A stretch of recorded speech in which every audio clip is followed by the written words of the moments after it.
পবিত্র কোরআন মহান আল্লাহর শাশ্বত বাণী, মানবজাতির পূর্ণাঙ্গ জীবন বিধান।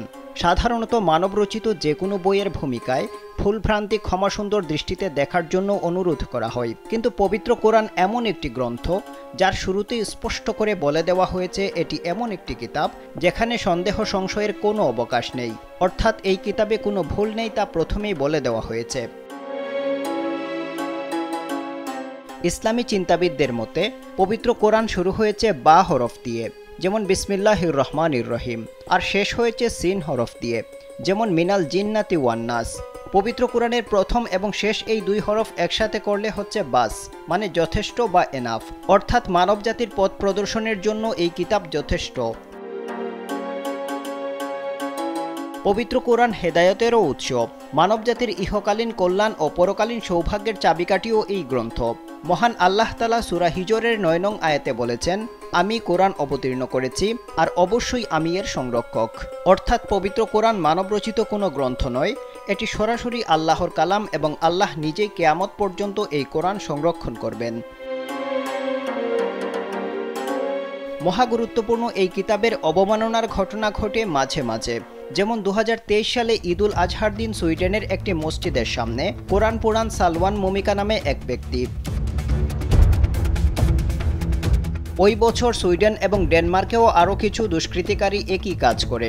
এ নিয়ে বিশ্বব্যাপী ব্যাপক উত্তেজনা দেখা দেয়, বিশেষ করে মুসলিম দেশগুলো আনুষ্ঠানিকভাবে এগুলোর নিন্দা জানায়। এছাড়া কোথাও কোথাও সংঘর্ষের ঘটনা ঘটে, তা সত্ত্বেও মুমিকা এবং তার কিছু সহযোগী কোরআন পড়ানো অব্যাহত রাখে। এতে উত্তেজনা আরও বৃদ্ধি পায়। সালওয়ান মুমিকা মূলত ইরাকি নাগরিক। তিনি সুইডেনের রাজনৈতিক আশ্রয় প্রার্থী হিসেবে ছিলেন। ৩৮ বছর বয়সী এই ইরাকি ২০২৩ সালে বিশ্বব্যাপী কুখ্যাতি লাভ করেন। তিনি ওই বছর একাধিকবার কোরআন অবমাননা করেন। বাক স্বাধীনতার দোহাই দিয়ে সুইডেনের সরকার মুমিকার এই কর্মকাণ্ডকে সমর্থন দিয়েছিল। এমনকি যে সময় তিনি কোরআন অবমাননা করেন তখন পুলিশ তাকে নিরাপত্তাও দেয়। তবে এ নিয়ে যখন উত্তেজনা বাড়তে থাকে এবং দেশটির সরকারকে সতর্ক করে বলা হয় মুমিকার এমন কর্মকাণ্ড অব্যাহত থাকলে ইসলামপন্থীরা সুইডেনে হামলা চালাতে পারে, এরপর বিক্ষোভ ও সমালোচনার মুখে সুইডিশ সরকার মুমিকার রেসিডেন্স পারমিট বাতিল করে।